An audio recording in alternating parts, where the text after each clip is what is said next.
કેમ છો મિત્રો? બાપા સીતારામ।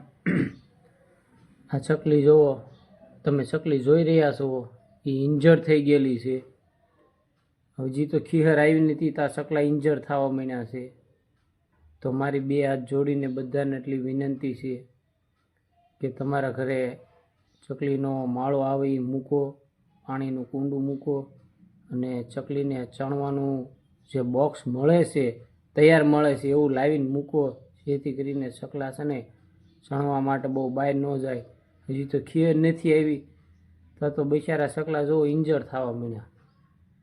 ને ભગવાનને એવી પ્રાર્થના કરો કે આનું હોસ્પિટલે લઈ જાઓ અને એની ટ્રીટમેન્ટ થાય એટલે તરત સારું થઈ જાય। અને મેં તમને કીધું એમ તો બે હાથ જોડીને વિનંતી છે, ઘરે પાણીના કુંડાને એવું કરો, જેથી કરીને આવા મૂંગા પક્ષી ઇન્જર્ડ ન થાય।